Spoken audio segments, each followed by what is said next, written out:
Hello, we made it to another Friday.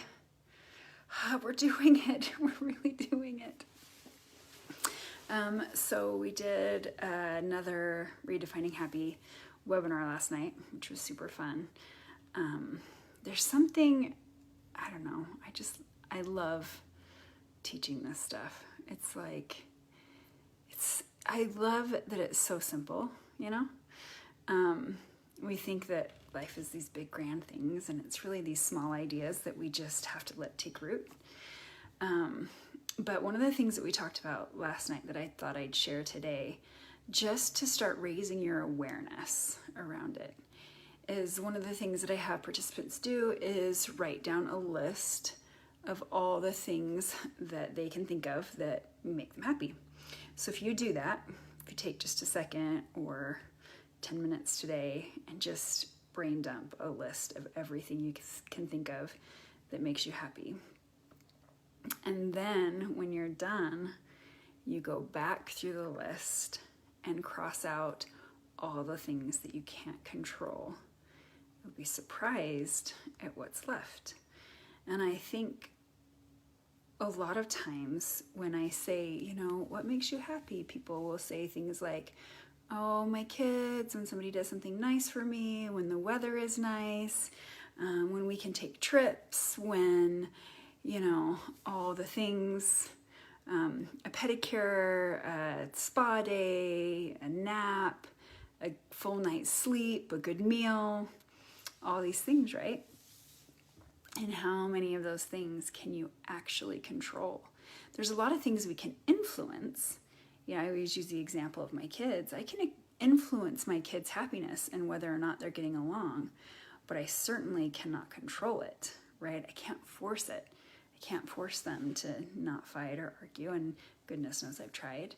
And so, you know, the weather, I can't control the weather. And even spending time with friends and family, I think we've learned recently how little control we have even over that, right? And so just paying attention maybe throughout this week, or at least until Tuesday when we meet again, like think about the things that make you happy and how many of those things can you control? And then the question becomes, well, what is happiness, right? What is that feeling or whatever? And one of the things that, again, that we talk about in the webinar is that oftentimes we think, and this is how I used to define it. I used to define happiness, like when I'd say, I just want to be happy, it was, I just want to stop having negative emotions. And I don't think that that's a realistic expectation, right? It's not. I don't think if we're looking to live a life where we're smiling and everything is joyful all of the time, that isn't the human experience. That's not how we're designed, and that's not how circumstances play out.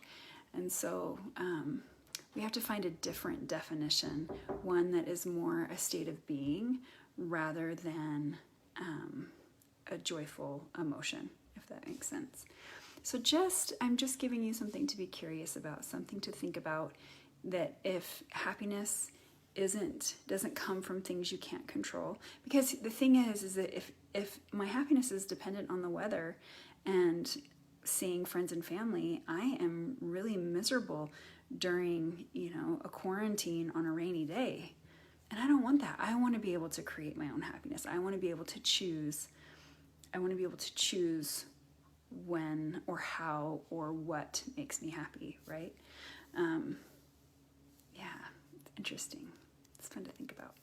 So anyway, just be curious. As you can tell, I'm a little tired and drained from this week. It was a busy week. But yeah, just something to get you curious. And I will talk to you again soon.